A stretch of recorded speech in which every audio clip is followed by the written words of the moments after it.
Good morning. Good Wednesday morning to you. March 9th. Man, we've been travel. We just got back in from Daytona Tuesday evening.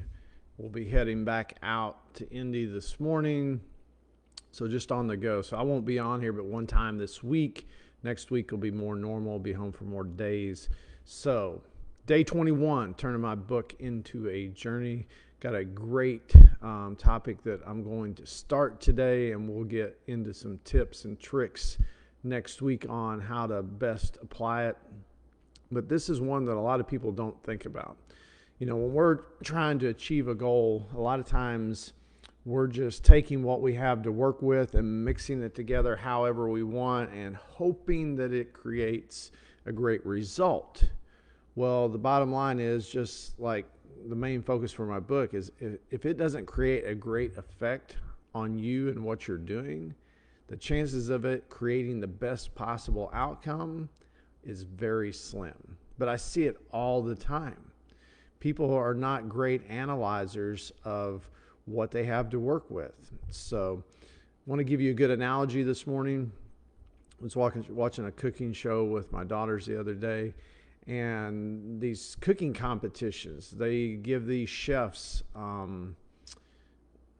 they don't know what ingredients they're going to have to work with. And they give them the ingredients. They have a certain time to figure out how they're going to mix those ingredients at the end of the day to create the greatest effect on the judges that are going to be tasting the food. Well, if we look at that from a achievement standpoint, and what we have to work with, our resources, if we step back for a second and looked at okay, here's what I have to work with. How can I combine these things? How can I mix these things together in a way that it's going to create the most powerful effect?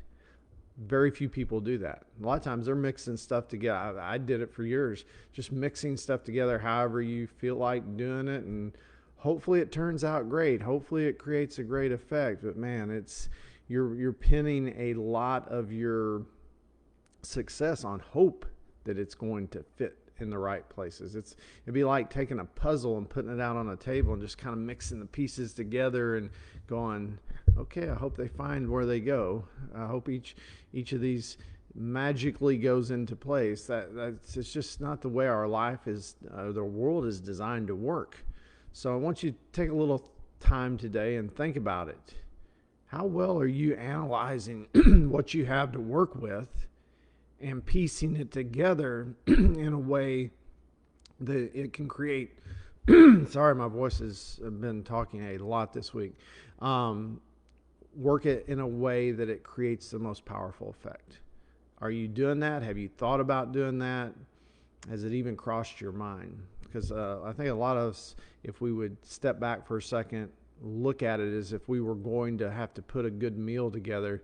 If just because you have filet mignon and spaghetti sauce doesn't mean that you should probably marinate the filet mignon in spaghetti sauce. Not saying that's not a good thing or it's not possible. I've not had it personally, but more than likely that's not going to be something you would pair together. So are you pairing the things, the resources, the action steps, the things that you have at your disposal right now, and evaluate it on where you're currently at? That's another big piece of this puzzle, is a lot of times people are trying to assemble their resources and what they have to work with to create an effect that they're not to yet. It's down that would create an effect that would help down the road.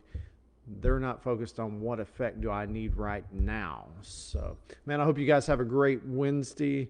I will be back on Monday, and we'll get back after some tips and tricks on how to take these ingredients and put them together in a powerful and effective way to become a better analyzer of how to do that. You guys have a great day.